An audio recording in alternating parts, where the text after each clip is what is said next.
Actes chapitre 7, verset 59. Vous savez, Étienne était un merveilleux homme de Dieu. Il était un servant, mais il avait un si grand cœur envers Dieu que Dieu l'a également utilisé dans des miracles de guérison.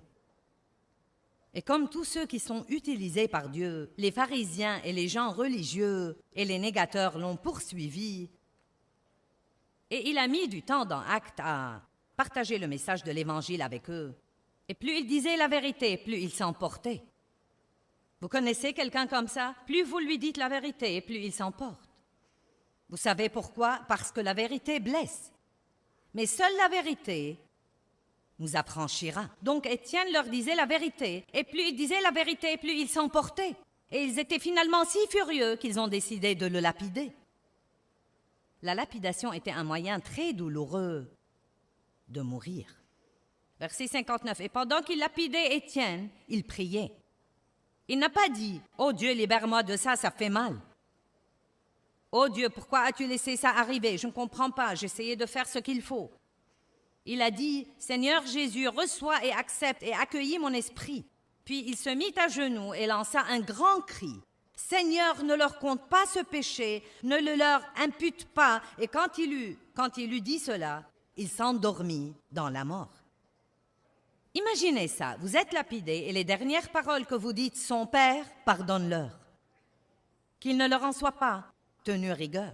Je vais vous dire quelque chose dont je me rends compte de plus en plus tout le temps. Une des raisons pour lesquelles nous ne devons pas nous y prendre avec l'offense comme nous le faisons est que, honnêtement et sincèrement, la raison pour laquelle nous devons prier pour les gens est que si vous êtes un enfant de Dieu, quand quelqu'un vous blesse, est impoli envers vous, est peu aimable avec vous, en fait, ça le met vraiment en danger. Dieu n'apprécie pas qu'on maltraite ses enfants. Et il est vraiment, maintenant écoutez-moi, il se fait beaucoup plus de mal qu'il ne vous fait. Et c'est pourquoi vous devez prier pour lui. Dieu pardonne-lui, ne lui impute pas ce péché.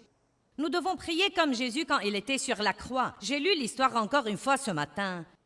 J'ai lu les parties de la crucifixion, les coups que Jésus a reçus, comment les gens l'ont raillé et se sont moqués de lui et ont craché sur lui, puis il a été crucifié. Et sur la croix, il a prié, « Père, pardonne-leur, car ils ne savent pas ce qu'ils font. » Et croyez-moi, tant de gens, quand ils vous blessent, ils n'essayent même pas de vous blesser. Ils agissent par leur propre douleur. Au lieu de nous fâcher contre les gens, nous devons peut-être essayer de mieux les comprendre. Nous devons peut-être essayer de découvrir la raison de leur comportement. Éphésiens 6, 12 dit « Car notre lutte n'est pas contre le sang et la chair, mais contre les principautés et les esprits méchants dans les lieux célestes. » Écoutez-moi, je vous dis que votre guerre n'est pas avec les gens. Votre guerre n'est pas avec les gens. Il y a dans le monde spirituel une force invisible de mal derrière ces attaques contre vous qui viennent par les gens. Mon père m'a fait du mal, mais vraiment. Non, mais dans son cas, il était diaboliquement possédé par l'esprit de désir. À quoi cela m'aurait servi de passer toute ma vie à le haïr? J'ai commencé comme ça, mais Dieu m'a fait revenir à mon point de départ et avant sa mort, nous avons fini par nous occuper de lui, par lui acheter une maison, une voiture, nous occuper de lui, lui acheter l'épicerie, lui tondre la pelouse. Et il a mis du temps, mais il a finalement reçu Christ et nous avons pu le baptiser.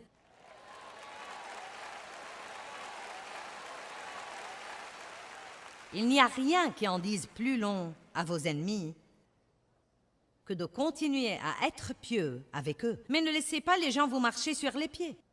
Parfois, vous ne pouvez même pas rester dans une relation avec quelqu'un parce qu'il continue à vous blesser et à vous blesser. Mais vous ne devez pas vous fâcher contre lui. Et vous pouvez toujours prier pour lui et vous ne devez pas être amer à cause de ce qu'il vous a fait. Rendez-vous service et pardonnez. Quand nous sommes blessés, nous commençons à blâmer. C'est très normal, vous voulez blâmer quelqu'un. Mais blâmer là où il ne faut pas blâmer ne fait qu'amplifier votre douleur. Il ne la supprime pas, ni la grille. Donc si vous voulez vous fâcher contre quelqu'un, fâchez-vous contre le diable. Ne vous fâchez pas contre les gens. Mais même quand vous apprenez que le diable est derrière vos problèmes, comment vengez-vous de lui? Vous ne pouvez pas lui flanquer un coup sur la gueule. Vous ne pouvez pas l'étouffer.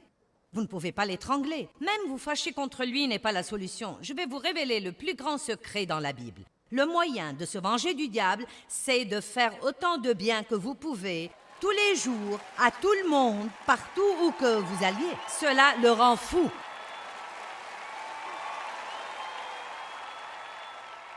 Vous me comprenez?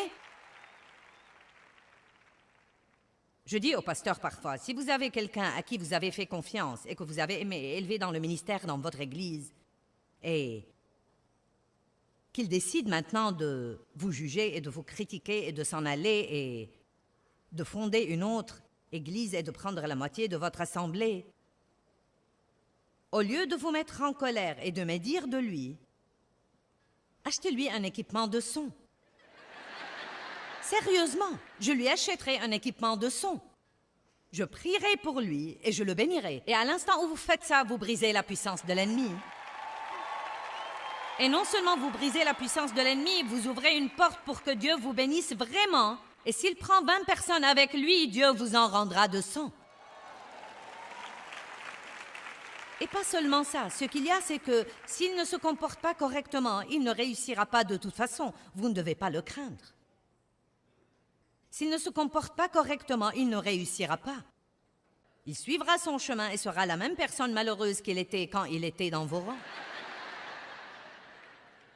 Amen.